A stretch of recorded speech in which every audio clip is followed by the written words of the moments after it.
Panibagong agresibong aksyon ng China sa West Philippine Sea, partikular sa Ayungin Shoal, ating pag-uusapan. Kasama si Department of National Defense Secretary Gilberto Gibo Chodoro. Secretary Gibo, magandang tanghali po and welcome sa Bagong Pilipinas Ngayon. Magandang tanghali po sa lahat na nakikinig at magandang tanghali din po sa inyo. Sir, it's clear from the last press conference that you are not going to discuss any operational matters tungkol sa huling insidente sa Ayungin Shoal. Pero dahil sa serious escalation po ng illegal activities ng China, ano po ba ang plano ng Pilipinas na pagtugon sa kanila? Well, it's a three-front thing. There's a legal part which Solicitor General and the DOJ study, may diplomatic part. Sa ngayon, merong discussions on the Code of Conduct sa Beijing ata at inaasahan natin na magde-deliver ang ating representative doon ng posisyon ng Republika ng Pilipinas batay sa mga illegal na activities ng China. Lastly, sa ganang amin po sa DND, pinag-iiting po namin ang aming sovereignty operations sa West Philippine Sea, sa atin po at sa ating mga kaalyado. Those are the three major areas. Ngayon, ang Coast Guard, naturally, civilian vessel po ang nabangga. And within the Philippine jurisdiction, that is why the Coast Guard is conducting a incident investigation. There's a proper term for it that I do not recall. In order to bring light also to the true facts that occurred dito sa insidente ng dalawang barko na under the jurisdiction of the Republic of the Philippines and within the jurisdiction of the Republic of the Philippines under UNCLOS. That's why the Philippine Coast Guard is taking cognizance of it in accordance with international and national laws. Okay, Secretary Gibo, si Chi Atienza po ito. Kapansin-pansin po na Chinese militia at hindi Chinese fishing vessel ang humaharang sa ilang resupply mission ng Pilipinas. At yun din ang involved sa banggaan. Ano pong ibig sabihin na to, sir? Well, kung Chinese militia vessel, civilian vessel yan, kaya tama-tama ang Coast Guard ang may jurisdiction yan. Ano? Tignan natin kung anong tugon nila sa mga proseso ng ating gobyerno. Ngayon, itong lahat na ito, yung swarming, yung illegal activities nila doon, yung pagharang, ay plano ito ng China talaga na sakupin ang buong South China Sea na ating dapat tutulan. Maliwanag po, hindi tayo nakikipagdigmaan sa China. Pinoproteksyonan lang natin ang atin sa ilalim ng international law. At bawal nila pong sakupin ito at iba pong mga teritoryo na kanilang claim na taliwas po sa lahat ng norms ng international law. Taliwas ang narrative nila. Pagkatapos po, nagdi-disinformation po sila. Meron silang mga narrative na illegal daw tayo na ando doon. Sino po naniniwala doon?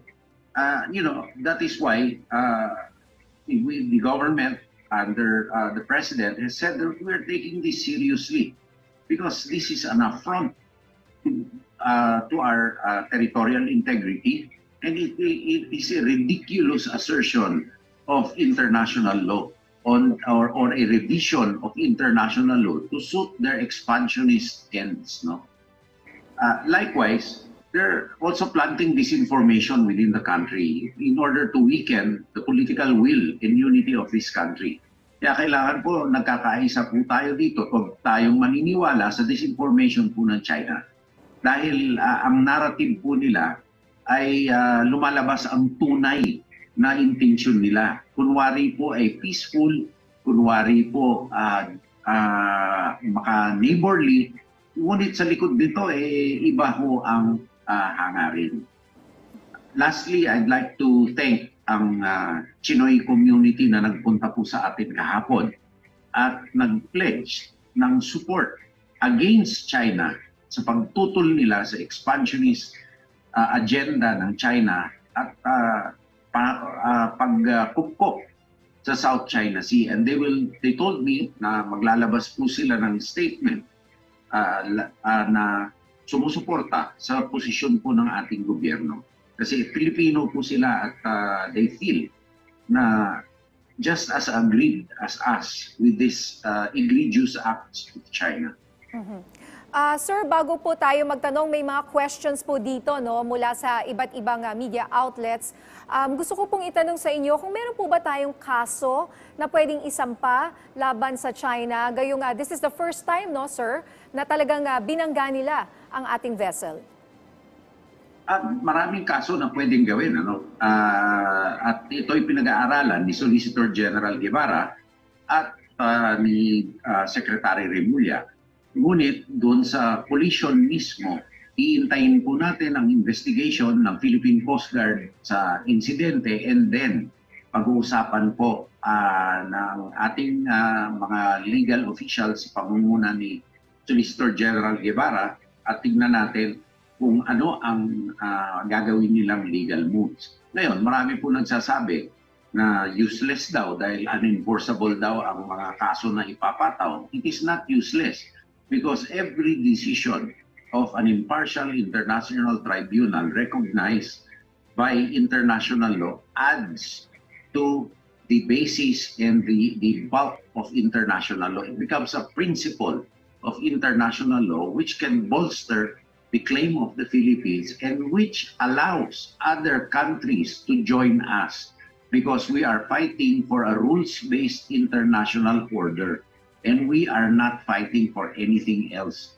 but a rules-based international order which recognizes our jurisdiction over our exclusive economic zone and other areas which we have jurisdiction.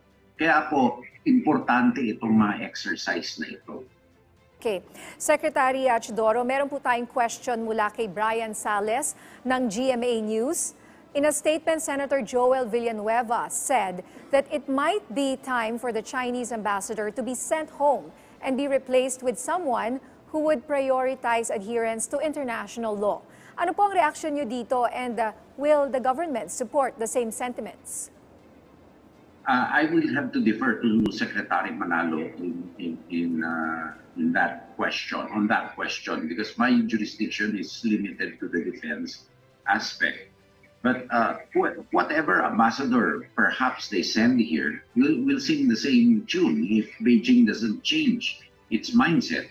And sa ngayon, mahirapan po tayong alamin kung ano ang tunay na gusto ng China at kung ano ang ginagawa nila dahil number one, natanggal ang defense minister nila na matagal nang nawala. Ngayon, tinanggal din ang kanilang foreign minister. Kaya hindi po natin nalalaman kung ano talagang agenda ng China internally at saka externally. Alam naman natin ang agenda, talaga sakupin ito. Kaya tayo po hindi tutol sa diplomatic talks. Pero dapat ito ay open, transparent at may foundation. At hindi bulungan laban. Okay. Secretary Gibo, may tanong naman po mula kay Karen Lema ng Reuters. Maaari niyo daw po bang i-elaborate kung anong klaseng security engagements ang planong gawin ng Pilipinas sa ibang bansa at ano pong mga bansa ito? Well, of course, no, there is a chorus of voices of nations supporting us in condemning China, like the US, South Korea, Japan, France, and the Netherlands, the UK, Canada, Australia, and South Korea, and hindi ko na i-enumerate ang lahat. Ngayon, sa security engagements, tuloy-tuloy po ang mga proseso na nandyan na po ang mga joint exercises, joint sales, at pag-uusapan po namin dito sa defense establishment ang pag-iinting ng multilateral cooperation on freedom of navigation and sovereignty operations natin dito sa West Philippine Sea. Operationally, hindi ko po madidiscuss pero we are planning for these things sa lalong madaling panahon. Okay, sir, meron pang sunod na tanong si Karen Lema ng Reuters. Sa nangyaring insidente, will this hasten joint patrols of different nations who are willing to patrol that area? Hindi po ito mag-hasten kasi matagal na pong plano ito. Ngunit magdadagdag po ito siguro ng mga willing nations na gustong makibaka po sa atin. Okay, Secretary, tanong po mula naman kay Zon Ballesteros ng IBC13. Sec, because of this incident, would you suggest to the AFP na instead na PCG vessels and crew ang i-deploy sa West Philippine Sea for remission ay Philippine Navy vessel na lang since sinusuplayan naman ay ang BRP Sierra Madre, Secretary?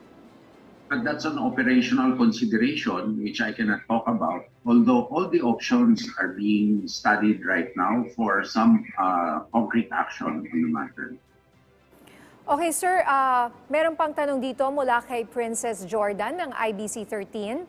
Sa gitna ng patuloy na pagtaas ng tensyon sa pagitan ng China at Pilipinas, gaano po kaimportante ang pagkakaroon ng pwesto ng Pilipinas sa UN Security Council? Lalo na ngayong nangangampanya rin ang ating bansa na makabilang dito. Well, ito'y makakatulong talaga sa paghayag ng ating posisyon. No? Pero kahit wala tayo sa UN Security Council, kailangan very resonant ang paghahayag natin ng ating posisyon.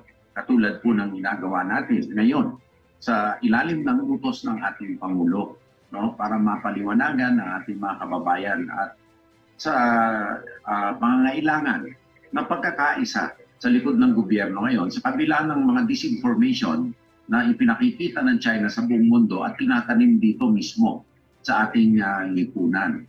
Ngunit uulitin ko, ayaw natin na ng gera at hindi tayo nakikipaggera. Ang ginagawa natin, pinoproteksyonan natin ang atin upang matigil ang pagkupkop at paghihimasok dito ng China na wala silang karapatan. Sa anumang batas, wala silang karapatan sa West Philippine Sea. Sir, isinusulong po ngayon ang Maritime Zones Bill para obligahin ang UNCLOS states na sundin ang batas ng Pilipinas sa ating territorial waters. Ano po sa tingin ninyo ang maitutulong nito, lalo na ngayong may escalation na aktibidad ng China laban sa Pilipinas?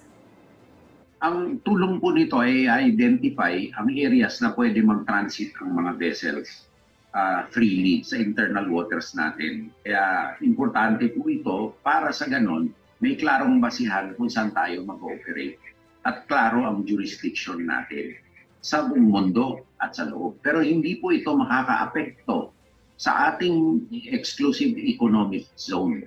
Ito'y ayon lamang sa UNCLOS kung saan natin binabase din ang ating mga claims. Sec, may tanong din dito mula kay Nestor Corrales ng Philippine Daily Inquirer. Is the DND or the government alarmed with the existence of China's operators or proxies in the country and the proliferation of Filipinos who are parroting the Chinese narratives? How is the government addressing this? We are not alarmed. That is expected of China. Disinformation and information operations is in the playbook of China naturally, and so we are countering the narratives by information operations such as this, such as me explaining to our countrymen why they should not believe in China's narrative. Sinasabi pa ng China, the favorite Chinese narrative is that this is all a play of the United States and that we are just marionettes or puppets o tuta ng mga Amerikano na sumusunod sa playbook nila. Ito po'y nakaka-insulto sa Pilipino at it assumes that we have no ability to think for ourselves and to stand up for our own rights. And I think this is really looking down at us, and that really disgusts me. And so hinihimok po ang ating mga kababayan na talagang tumindig laban dito sa pang-iinsulto ng China sa ating. Okay, Secretary, tanong naman po mula kay Ali Luciano ng IBC13. Paano po natitiyak ng Department of National Defense ang kaligtasan ng mga mangingisdang Pilipino na patuloy na pumapalaot sa mga bahagi ng West Philippine Sea?